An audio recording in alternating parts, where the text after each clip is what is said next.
Hey, everybody, and welcome to the Sales Entrepreneur Podcast. I am Daniel McComber, and today I'm with Noble Crowfoot.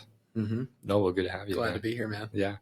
Me and you obviously have spent lots of time talking through the We Are the They group, the men's coaching group we're both part of. And it's funny, up until just now, I didn't know so many little details about like your past and like what you did for work, because all the conversations that we've had have been very much like deep conversations, right? About like our marriages and thoughts. And so I'm super pumped to have you here today so we could talk more about kind of your experience in the sales world combined with, of course, helping run the company you're at now. Yeah. I guess just as kind of like a frame of reference, I mean, you aren't from America. No, originally from Canada. Right. Yeah. So tell me kind of like, when did you move to America? Yeah. So I grew up in Alberta, Canada, till I graduated high school. I played basketball for Europe there at a small college. Nice. And that college had a bunch of return missionaries at it. So that's what gave me the inspiration to go on a mission. Cool. So went on a mission, and I actually went to Utah. So that was, and I had a lot of family, had a lot of brothers go to school at BYU and UVU. And so we come down here all the time, but I always loved coming down here to play basketball in Vegas or Utah or just different places. So, well, coming down here for you back then was kind of like, for us, I guess people who are from the States or from Utah, it's going to another state, but for you, it's going to a different country as well. I mean, was there a little bit of that? A little bit, yeah. I mean, it's just different, just a lot more businesses, a lot more business owners down here. More free market up there. It's very, go to school, then you get a job, and then you're in that line of work for what you went to school for. So it's just very different in that sense. But just a lot less people, right? So Alberta is kind of like the Texas of Canada. So a lot of pride and gotcha. I loved where I grew up. It was very cold, but I loved it. Yeah. Okay, cool. So you come down here a bunch, you decided to go on a mission. And then you came here, which is awesome. When you got home from your mission, did you know what you were going to be doing, or? So I had I think a lot of people in Utah have like friends or relatives that have done stuff in door-to-door at some point in their careers. So at the time, my brothers had both done it. I had a brother-in-law that was a manager of a company. And so there was a lot of exposure there to that. So I kind of had seen what they were able to accomplish doing door-to-door for, 3-4 summers. In one case, my brother-in-law had done it for 10 plus years. So just original guy then. Yeah. Holy cow. One of it was super good. And, he was very ethical and honest. And so I was very appreciative to have that as an influence. Starting off. So, I didn't decide to go sell alarms when I got home or do the door-to-door. At the time, it was mainly alarms. There wasn't options for like solar, or I don't think pest was as big. And I think it was mainly just alarms. So, I was planning on going to school, and then just using, the door-to-door to get through school. Right. So I can focus on school. How many guys say that, right? Oh, I'll do it 1 year or 4 years, and then I graduate, I'm done. Right? And so that was your thought and that's process. My brothers had done that too. So there was a lot of exposure to kind of that runway there. But so that's why I got into it is, my brother-in-law had said like, hey, this is going to give you a good foundation. And I had seen my friends and my brothers, make good money doing it. So I'm like, let's go for it. Let's do this. So that was my exposure to it. I think a lot of people are definitely in that same bucket. Well, that's crazy. Yeah. I mean, I got home from my mission and I had never heard of sales before, actually. It was so funny. I grew up in Utah pretty much my whole life. And I had never heard of it until my buddy, approached me and so forth. So that's really awesome that you had like multiple examples and multiple success stories. And so you probably had a really good idea of what you could accomplish going into it. And kind of like what your hard work could get you. So absolutely. That's awesome. Yeah. So I guess if were your brothers still selling by the time you were ready to start selling, or? I had one brother that had just gotten married, and I think they went out one more year. And so I think that was his third year, fourth year. I can't remember, but he was going down the path of dental school. So it was really just like, now it's got to tighten it up. Yeah. He's got a wife. And so he stopped when I went out. So how did you decide where you wanted to go? So it was really just my brother-in-law at the time, right? He was the manager, and we were deciding which part of the country to go to. And we sold up in Canada, right? So it was a little different as far as, markets like they had sold in the past, like Boston or New York or just other areas like that. So we were the year prior, they had a lot of success on the East Coast in Canada. Okay. Very nice people. Let them come in, and it's different than the American East Coast. Yeah.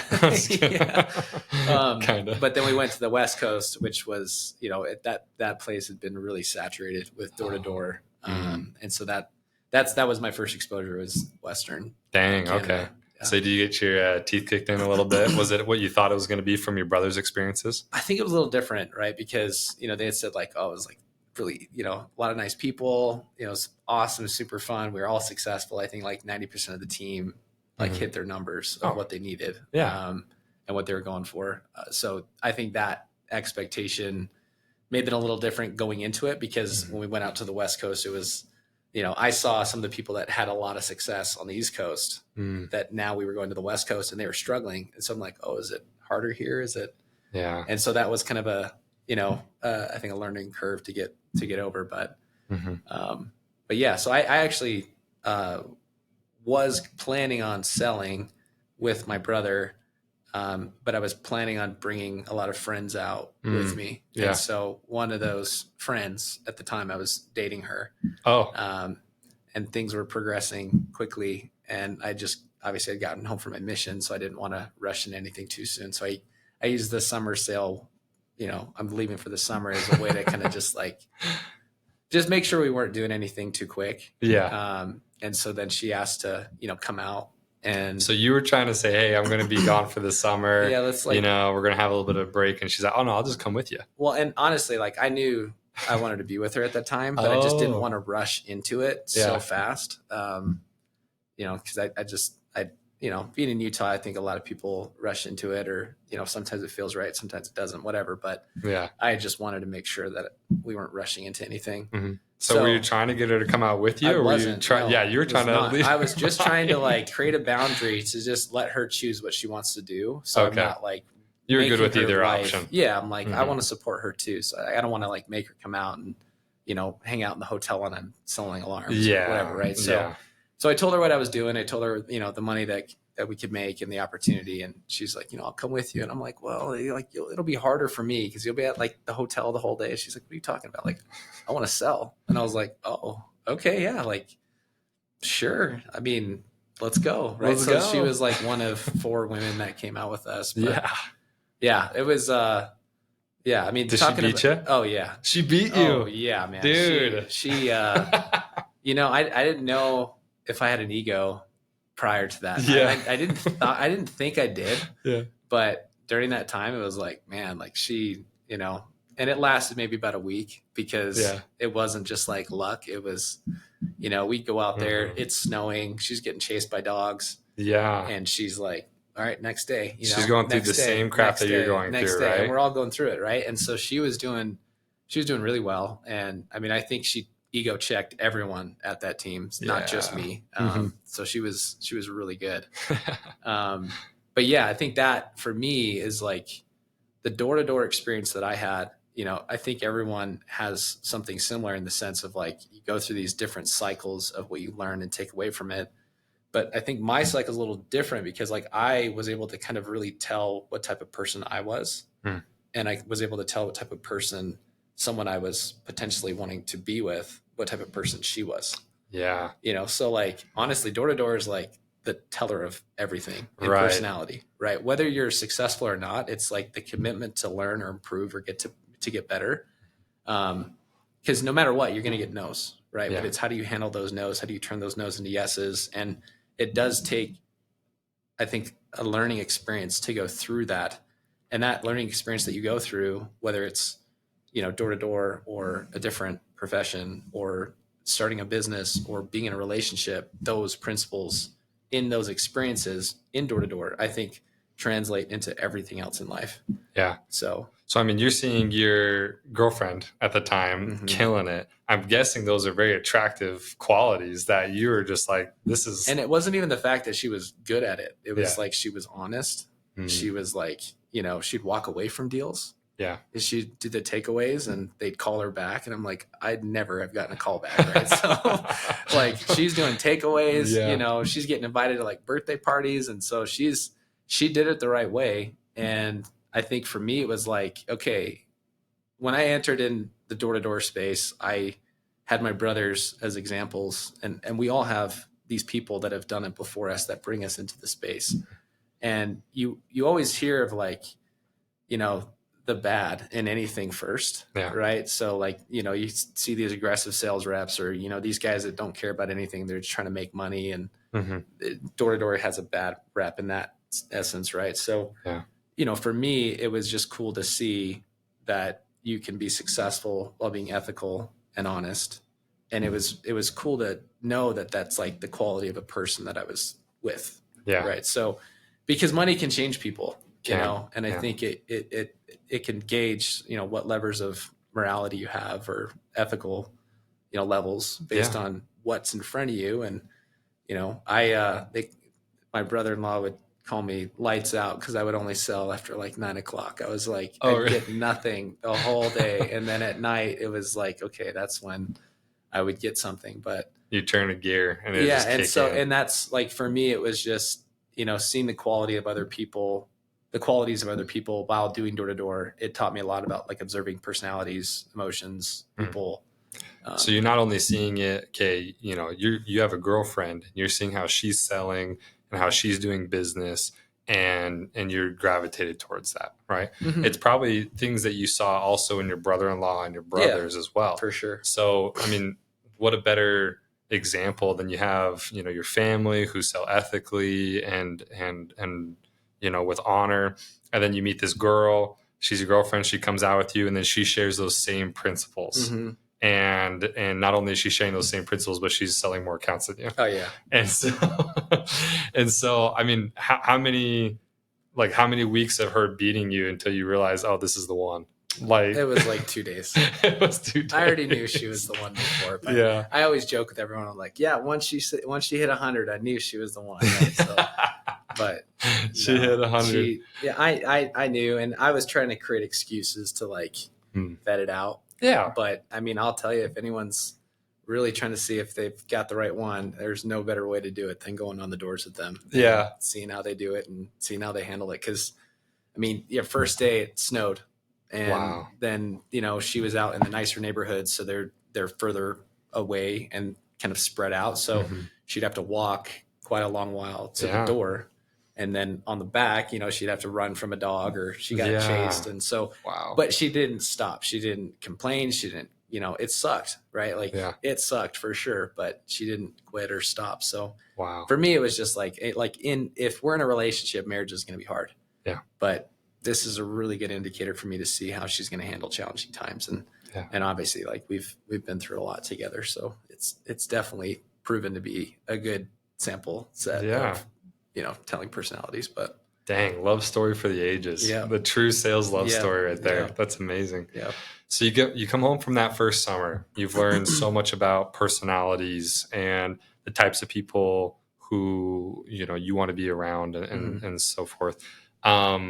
Did you guys get married right after that summer? Or? So at the time, I played basketball, like I said, before my mission. When I'd gotten back, it was about a month in, I shattered my humerus, just totally annihilated my arm. And I had to like regather myself as far as like who I was. And so I went through that whole process of, I can't play basketball anymore right now. So for me, it was really a shift of like, okay, how do I figure out the next step of my life? And as I was doing that, I was doing door to door. Right. So I was dead set on that. And then I had a coach that had recruited me back to Canada to go play and like finish, what I had started. Okay. And so he convinced me to go back, and so that there was a commitment for me to go back after that summer of selling. So it would have been, April, May, June, July, and then August, I would have had to show up for training camp at that school. And so that's what I did. Oh, okay. I, sold from April till whenever, and then went and got, ready for training camp. And so you had healed up by then, and you were ready to go. We had to pack our summer in. So during that summer, that's when I got married, because Oh, I knew she was the one, and I didn't want to move to Canada and then her live in the States while I'm going to school and playing basketball. And so, and that was part of the decision too, right? I was, we're doing door to door. I'm going to go play basketball. Like, totally fine if you don't want to support me. And I didn't say it like that, but I was, totally fine if you want to do what you got to do, and I need to do what I need to do. But it just worked out for us to, get married then. And so we got married, and then I moved to Canada, got into school, and then played again for another year. And then we got pregnant right away.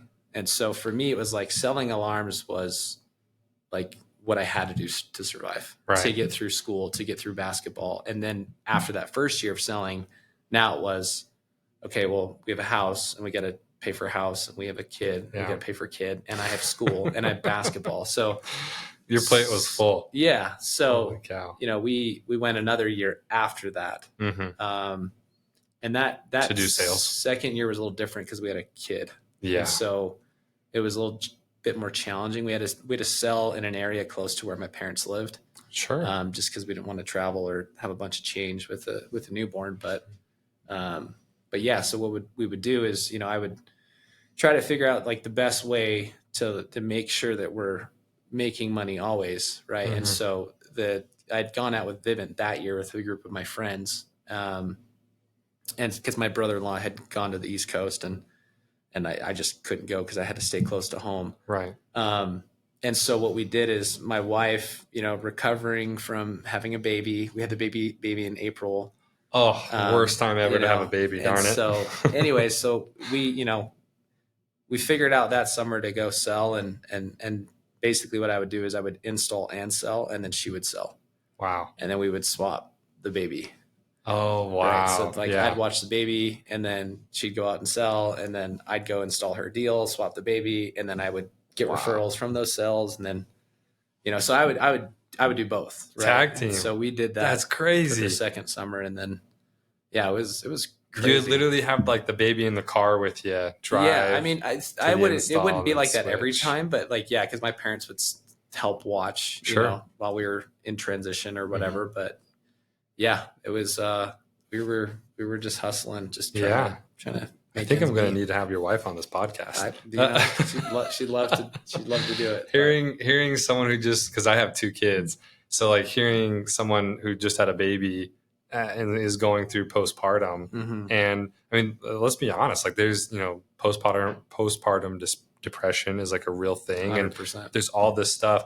Typically not the best mindset to be doing a sales job with lots of rejection, right? So that's really impressive. Yeah.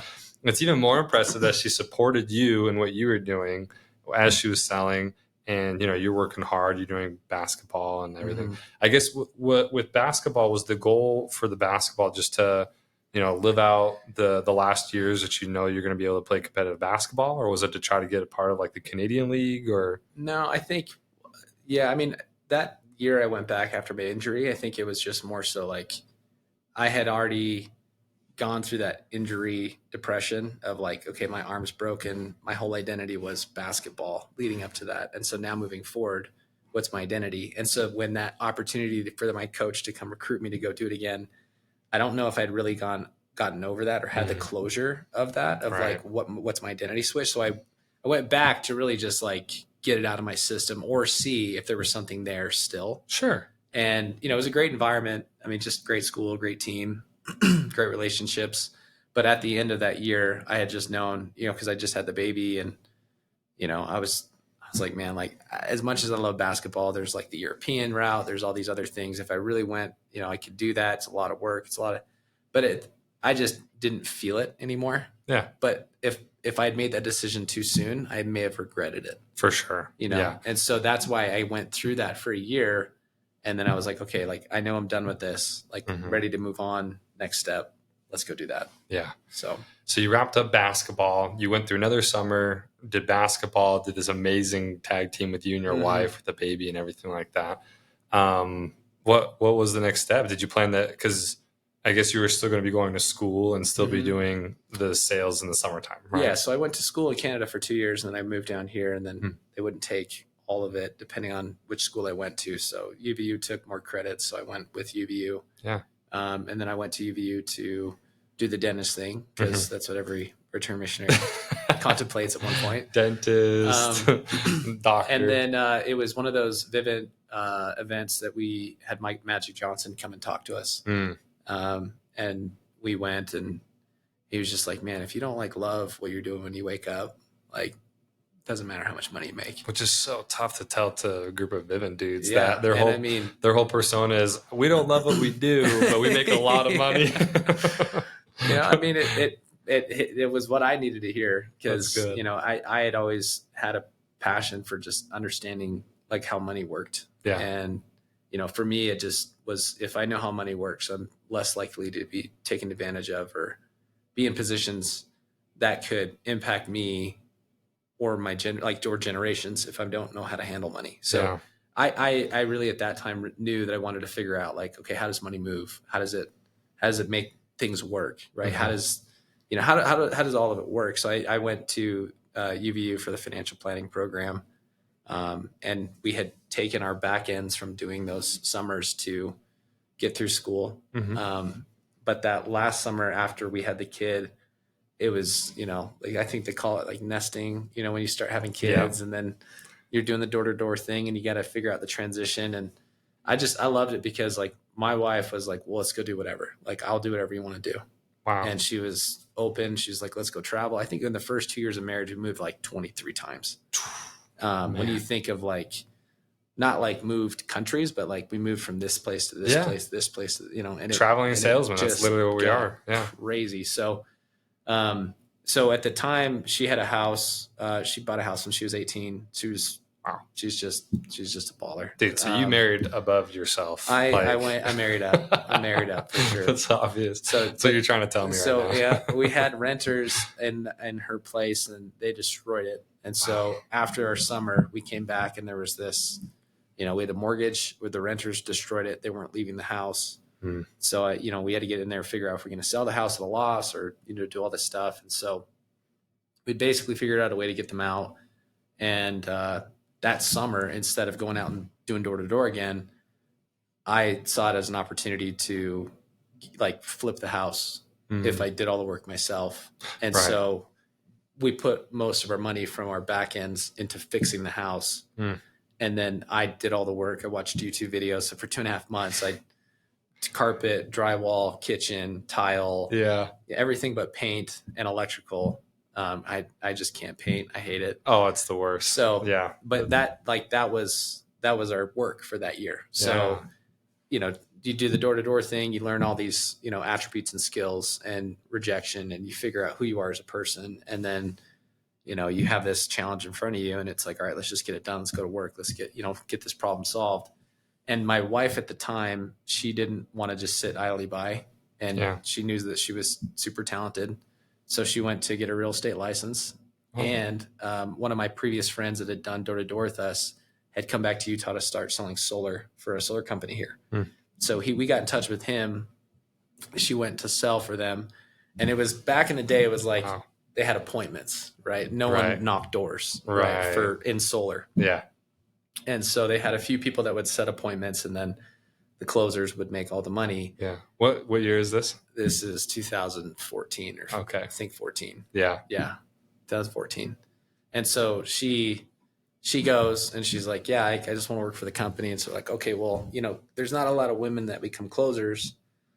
But you can start as a setter. And that really rubbed her the wrong way. So they didn't want what? I don't know. I just think at the time there just wasn't a lot of women in sales in solar, right? Yeah. And so, and door to door wasn't huge with solar at the time either. Not at all. So I just think it was just timing. So she was going in with all this sales background. She had a lot of sales background and experience, and she's like, I want to become a closer, and they just said no. And it's not that she said she wanted to become a closer. She said, like, I want to start selling and make this. And so they made her become a setter, and she was the top setter, and she did that for 2 months, and then they let her close her own deals but not get any appointments. And then so she So she was doing a lot and she was crushing it. Wow. And they eventually made her all this stuff. And so she was the number one rep at that company for almost a year straight. I think she did a megawatt in like 9 months of selling in Utah. In Utah, nonetheless. So yeah, and she did really well. But at the time, that company was starting a finance company. Mm. And so here I am remodeling a house, trying to flip it. She's out selling solar, through appointments and doing it, whatever. And I'm, getting this stuff done. I was doing school too during that summer. So I was doing school and that, trying to get through school. And I guess you're also kind of full-time dad, right? Yeah. So I was, watching the kiddo and so that was really the transition point for me, was because she was known there for being really good at sales. And then the, owners had talked to her about what her plan is. And they had mentioned that there's a finance division that's getting started. And she knew that so she was the one that said, you guys got to talk to my husband. Oh. And so then I went and met with them, and they knew that I had door-to-door background. They knew I was pursuing finance. And so for them, I was like, this could be a really good fit. Yeah. And I mean, the person that ran the company, he was the CEO of the finance company. He's now my business partner, but it was more so like a mentorship exchange, right? Like I had gone over to that company to just get the experience, have a job, right? Get it under my belt, and then, we'll go through school and go from there. But because you're going through school and typically you do internships or something at like financial institutions, the dream is like Goldman Sachs and all that kind of stuff. Yeah. Right? Yep. And so you're going through school. I mean, to backtrack just a little bit here, I mean, that must have been a pretty tough decision to decide, okay, I'm not going to go sell. I'm not going to go knock doors. I've done it for the past couple of years. I know I can make really good money. But instead of going out and selling, you said, I'm going to stay home. I'm going to flip this house. Right. So that must have been a pretty tough decision. And then I guess the decision after that, saying, hey, I'm still not going to go back to doors. I'm going to go pursue like a job in finance. So I guess that those are two huge decisions that you made pretty quickly, because a lot of guys, like you said, they say that they're going to, get started in sales and then they get stuck in sales and they don't know how to transition out, or they're afraid of the opportunity cost. Now I'm guessing because your wife was absolutely killing it, that made it a little bit easier to make those jumps, I suppose. But kind of walk me through like those transitions, because I'm sure that wasn't an easy time. Yeah. I mean, I think for me, I had always seen door-to-door as like a stepping stone. I never saw myself doing door-to-door for 8-10 years. Yeah. Like your brother-in-law. Yeah. And I mean, he did really well. So, I mean, that's great for people. And I know I have a lot of friends now that have been doing it for a very long time. Right. So for me, it just at that time, I just knew I wanted to have a bigger impact on people in a different way. Right. I think people that stay in the door-to-door side, there's a lot of influence that people can have in like personal development and leadership and growth. Right. Like, I wanted to help people understand how to make better decisions financially and understand how to, at the time, that's what I was pursuing, like financial planning. Right. Like, okay. Let me help these people that made all this money do door-to-door. Let me figure out a way to help them compound it, make, returns and do all this stuff over time, instead of just making it, blowing it, making it, blowing it, right. blowing it. Right. So that was my beginning angle the whole time. But I think for me, the transition, it wasn't really that hard, because I always knew that we could go make money doing that. So I knew that we could do that no matter what. Yeah. But the thing for me was, I knew that every door, every knock, every hour, if I was making money, I had to give that. So for me, it was about time. If I had to maybe I just learned this differently then, but in order for me to make money doing door-to-door, I had to be on the doors, right? I had to be giving my time, and time is like the most precious thing. And if my time now is basically linear with each sale, then I'm never going to have the compounding effect of my time. And so for me, it wasn't hard to transition, even though I wasn't making as much financially. Then I knew that if I positioned myself going down a different path, using those skills, that I could then figure out how to make my time quantify into different verticals or just different ways to monetize. Yeah. Instead of it being like, I have to put in the hours to be here, And obviously you can do that in door to door, right? When you start building a team, there's other ways to, there's a couple different avenues, but you are limited. And a lot of guys, I feel like they don't branch out and learn these other skills because, it's a lot of info, and you can make a lot of mistakes along that way. And when you make a mistake going through the financial route, you lose money. Whereas sometimes sales guys, I think they stay kind of close to home and do that pattern because, okay, they lose a rep, whatever, I'll get another rep. Or, they spend a lot of time developing somebody and they lose that time, but they can just go put it somewhere else. I think a lot of guys are really nervous to make a jump into like the financial space because they know that how hard they worked to get that money. And when they start to try to deploy money and learn how money works and how it can grow for you, if they make a mistake, it's not like in sales. If you make a mistake, that money's gone. Yeah. And I think that kind of prohibits people from moving forward down that route. Well, I think the biggest thing that I've seen in it is, for example, like my salary at that job that I had started as an intern with the finance company was, I think barely legal. Oh, yeah. They paid me so little that it was like, I was just there for experience. And so that's where that's where I was getting mentorship in exchange for taking such a low pay cut. So I don't know how long-term, and this is just from my experiences, right? Like, I think there's two different people that, look at certain things over time, but you've very like long-term thinking people and then very, very short-term thinking people. Right? And so at the time, I didn't think I was very short-term. I was very long-term in saying, hey, I could go make, 80, 100 grand doing door to door right now this summer, or I can basically make nothing and then learn and then see where this takes me. And that learn and nothing was like 4 years. Yeah. So I was not like crushing it, throughout that time. It's just, I was building the stepping stones of where I knew I needed to go because I was focused on the principle of like, what am I trying to learn? Yeah. I was more focused on what I was trying to learn and obtain and the relationships that I was having, more so than am I going to make more money doing this decision or more money making that decision? Yeah. So for you, it wasn't like you weren't weighing the opportunity cost of like, oh, money here, money there, right? And that's one thing that I bring opportunity cost up almost every single interview I do, because it's a term that's thrown around so loosely. And I also feel like it's a term that keeps guys in sales way longer than they necessarily should be.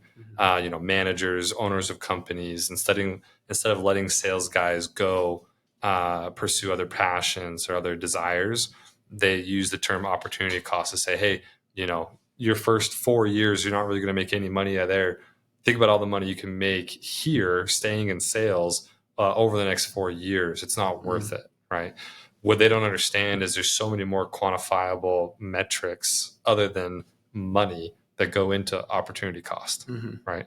Yeah. So the things you learn those first few years probably don't even have a price tag on them nowadays, do they?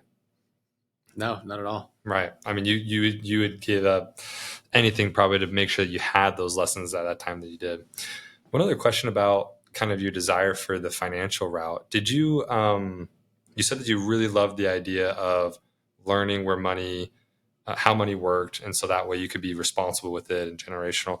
Did your parents ever teach you anything kind of like down the money route, or were you completely self-taught? Just a lot of frugality, like, don't buy things you don't need, don't get in debt, just the basic stuff. But I knew nothing really about money other than how to use a credit card and how not to. Yeah, right? That's still pretty good. Pretty what you need. But like saving principles, investing principles, those things I didn't learn until later. But like what I had learned about money up until that point was just, you have to work extremely hard to get it. That's really it. So I just knew whatever I was going to do, I had to work really hard and had to make sacrifices. And so, I could either do that with time or I can do that with relationships and knowledge over time. And so that was for me that was the transition for me was just, I think I had a very long-term thinking of, I don't see myself doing door to door for 20 years. Right. I can see myself being involved in door to door for 20 years, but maybe not knocking the doors myself. Right. So So I knew at some point, you know, there was going to be a transition. I just didn't know when. Mm-hmm. And so when those doors started to open up, it just kind of happened. Yeah, absolutely. So. And so you jump into that space, and you said 4 years. I mean, is that how long it took for you to start getting paid something, and the mentorship was kind of turning into more of payoff? Well, everything, you know, for me, it was very entrepreneurial because, you know, they had structured it to where, you know, you can't really get paid a whole lot, but if you perform, then you get compensated based on your performance. So it was still sales in that sense of you're betting on yourself to make it work, right? Your time input is just a little different, right? Instead of it being door to door, it's B2B, right? And so it was just different, but it was still sales, right? Yeah. And so that's for me, like as I went into this new career path with financing, I needed to understand what sales reps went through, right, to be successful. And so for me, it was a great transition because it's still involved in door to door. It's still a part of that ecosystem, right? Yeah. Which that ecosystem for me changed my life, right? Mm-hmm. Like door to door changed my life. Whether I was in it for 2 years or 10 years or whatever, it taught me a lot of principles. It taught me a lot about myself. I think there was a podcast the other day. I think it was Todd Peterson was like, "Oh yeah, it's the best thing," and I totally agree. Like I want my kids to do door to door at least for a year. Your kids don't have a choice. They both their parents did it. They have to, and because it's going to their teach uncles them. did it and everything. So, but that's the thing is, I think it teaches people so much, and it translates. Those skills translate in so many ways to different things. And for me specifically, you know, it translated into, you know, how do you create this experience that people want in sales that make your business grow?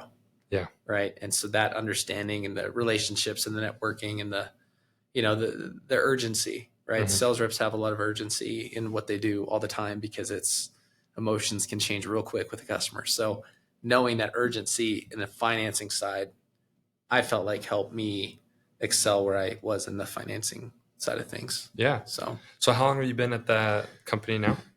It's going on 9 years. 9 years. I think 9 years in a couple of months. So you kind of walk me through like the steps there, because you came in, of course, as just a humble, I don't want to say kid, but a humble young guy that just really wanted to learn and get mentored.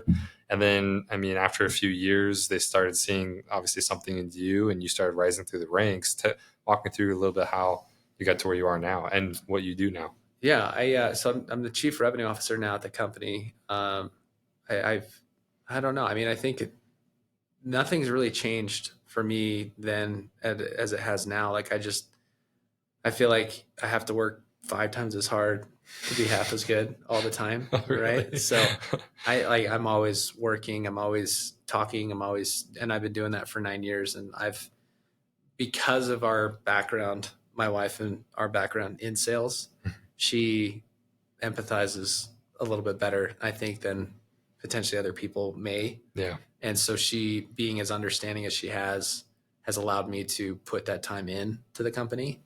So whether she was knocking doors or, you know, just being okay with me not being present as much, she's made a lot of sacrifices. So I think it just came down to that. Like I never had any expectations of ownership. I'd never had expectations of comp. I just worked. And honestly, it probably was a naive thing to do, but fortunately I was around really good people, you know, and I think that's where I've had really good people surrounding me. And so I think that's where I've benefited. And that's why I think people are everything, right? Like having the relationships with good people will make or break a career in my mind. What doesn't matter how much money you make, because the relationships, the value long-term will pay way more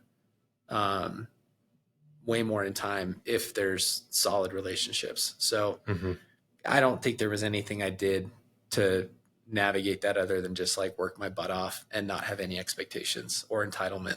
Yeah. And I think I think they appreciated that, right? Like I, helped us get out of situations where we limited our liability drastically. I, put my own money on the line when I didn't need to. Wow. I was all in, and I didn't put my money in to like save, the company or whatever. I put it in because of the people. Like I was like, I don't want you to suffer. I don't want you to I want us to I want us to get through this and do this. Right? You're investing in the people. Yeah, I was all in it with them because they were all in it. So it was very easy, but I didn't have any skin in the game. And that's my point, is like I went all in and I worked my butt off. And that probably, some could say that's super naive to do, but I think I just got super fortunate being around the people that I was around. Yeah. I guess my guess is that you aligned yourself with the kind of people that you could see yourself being with for a long period of time. You trusted them. Mm-hmm. And so you trusted that if you put your head down and you worked hard and you gave kind of everything you could, that those people, would, you and those people would grow together and it'd form into something that you would always want to be at. Mm-hmm. Right. And that's a huge thing as well. I feel like with guys, whether they're at a sales company or any kind of job, and you've mentioned this a couple of times today, the relationships is the most important part. Mm-hmm.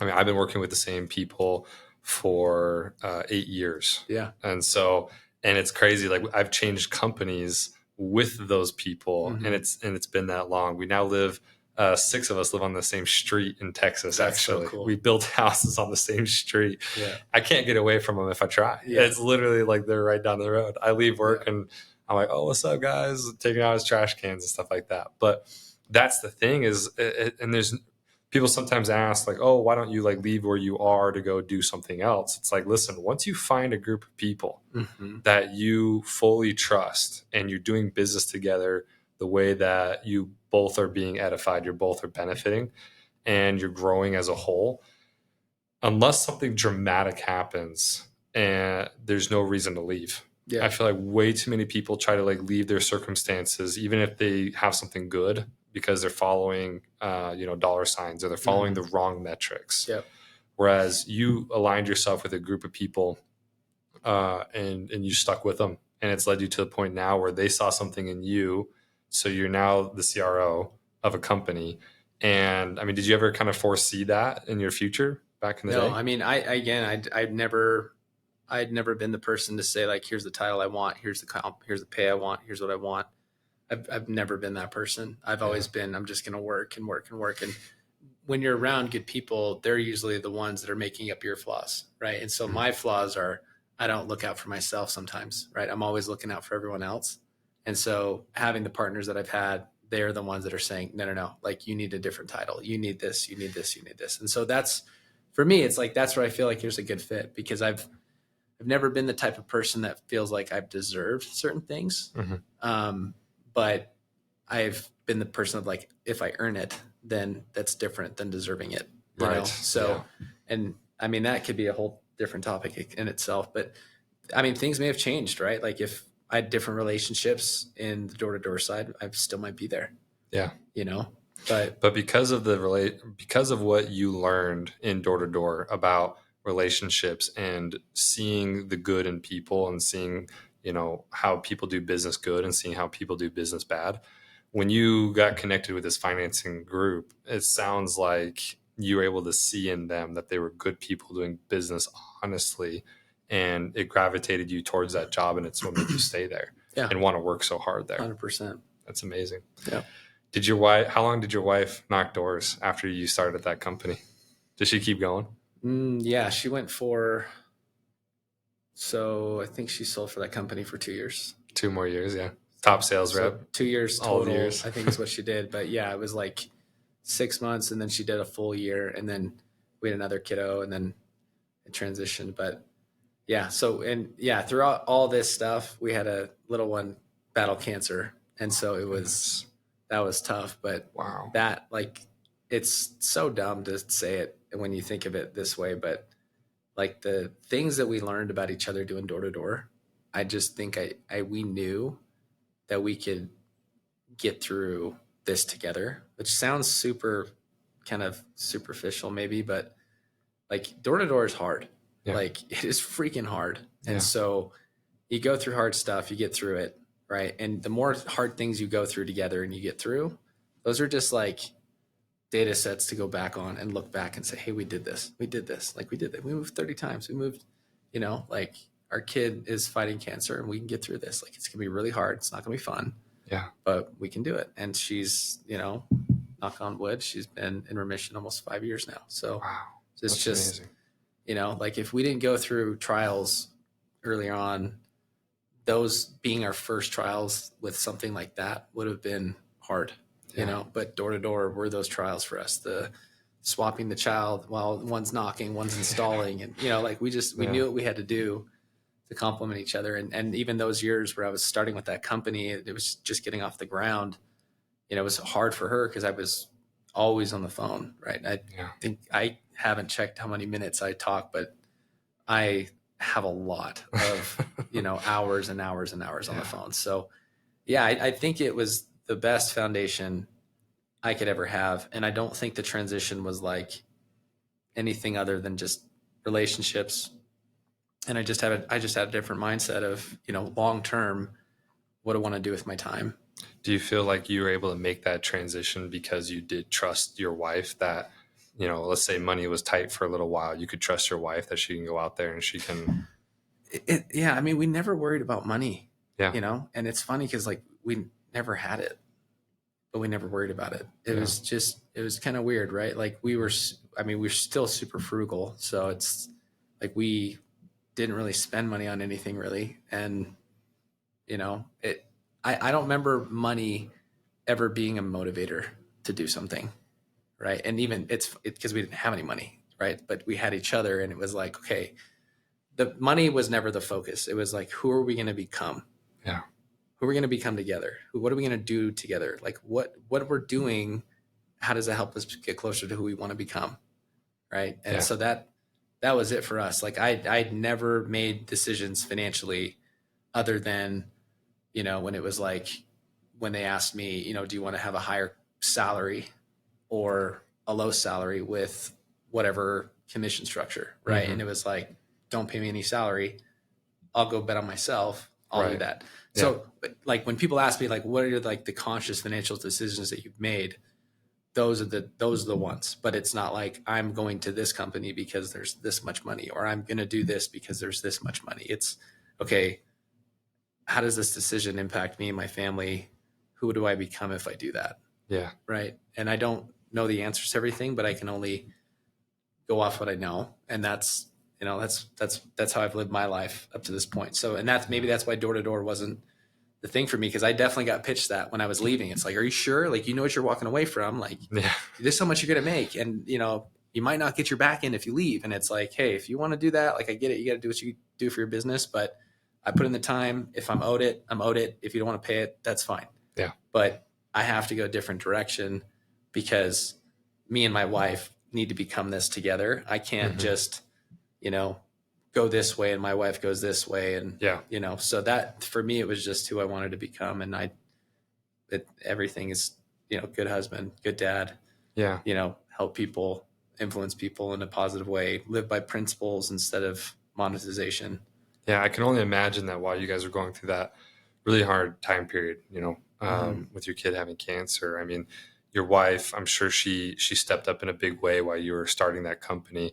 You know, I'm guessing that because she knew you were doing it not for the sole purpose of money and for the purpose of, you know, building something. I'm sure the fulfillment side of that, starting that kind of a company and helping that company grow, all of these things probably helped her through the hard times as well. Don't you think? Oh yeah.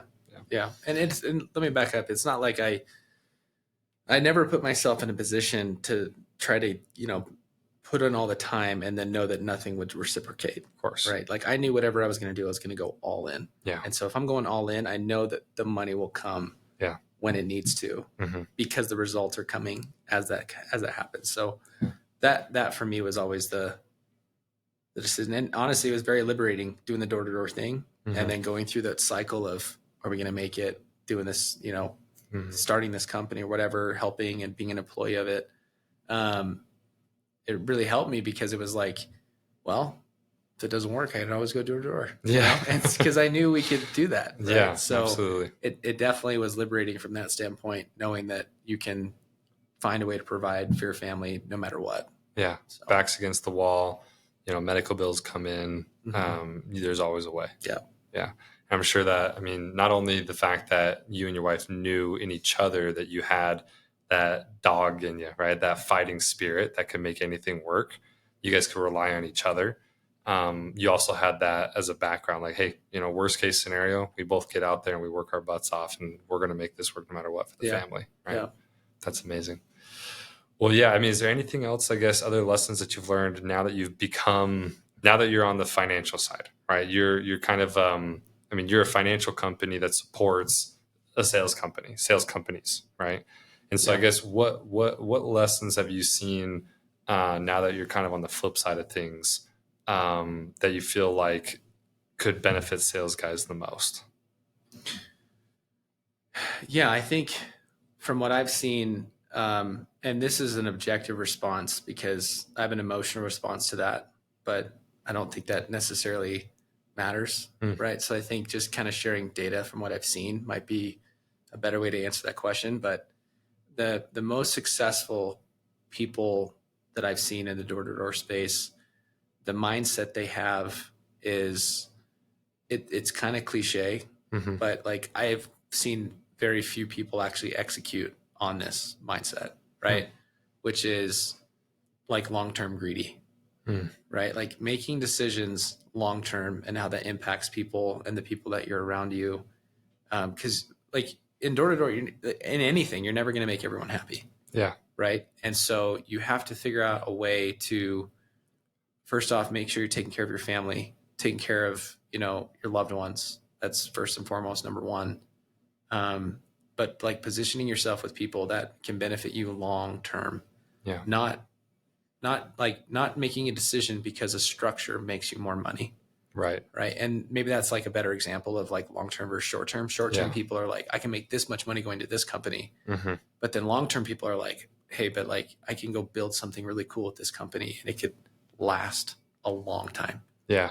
Right. And so, there's very few people that have done that. And I think in the door-to-door space, because there's just a lot of, at least from solar, pest control, all the other ones, I'm not, super connected or involved in those ones, but at least in solar, there's, I think people are now starting to see that the relationships in whatever it is, whether it's the sales company, the installer, whoever that is, the relationships have a lot more value today, I feel like, than they did a year or 2 years ago. Yeah. Right. So I agree. So I think that would be the biggest thing is like, if you're making decisions based on kind of the long-term impact and you're weighing in on who does that help me become, that ultimately is where fulfillment lies. Yeah. Is who you become as a person. Can you live with that? Are you going to feel regret? Are you going to feel happy? Are you going to, I think that fulfillment, right? You can have money and not be fulfilled.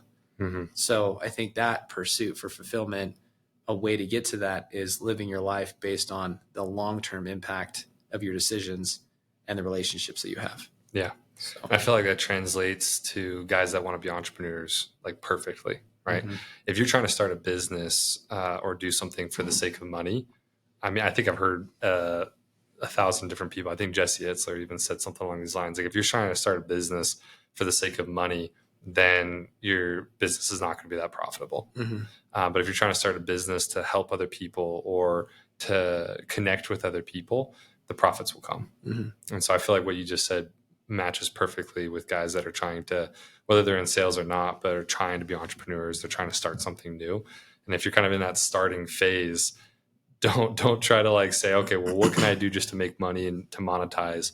Think about how you can help people first, and frankly, how you can help yourself with the relationships that you can build. Right? I mean, start a company based solely on, hey, how can I start a company that is going to get me in the room with the people I want to be in, or get me connected with people I want to be connected with. Believe it or not, I mean, those relationships would be worth more than the money you'd make from a different venture, anyways. Yeah, absolutely. Well, awesome. I think your example, I mean, heck, I didn't even know all that about your wife. That is so phenomenal. And I think we will have her come in here to hear her side of things, make sure that the stories match up. Oh, yeah. And I'm sure she'd love to tell us how she kicked your butt. Oh, she'd get into detail on that. That's for sure. That'd be amazing. Well, yeah. I mean, you've obviously been at that company for a while. Do you have anything, I guess, else in the works with that company? Do you have any other branches that you'd be starting, or? I think in any business, you're trying to find like the most value in what you do, and how can you add to that value. So there's definitely things that we're trying to figure out of how we can add additional value. Yeah, I mean, the pursuit is there, but we haven't finalized anything at the moment yet, but yeah, we're definitely in pursuit. That's awesome. Always looking to grow. Yeah. Well, with that being said, I think that wraps up everything. Thank you so much for coming on, man. Thanks for having me, man. And I know we're going to have long talks about this in the future with our conferences that we go to and everything. Awesome. Okay, everybody. Thank you guys. Appreciate it.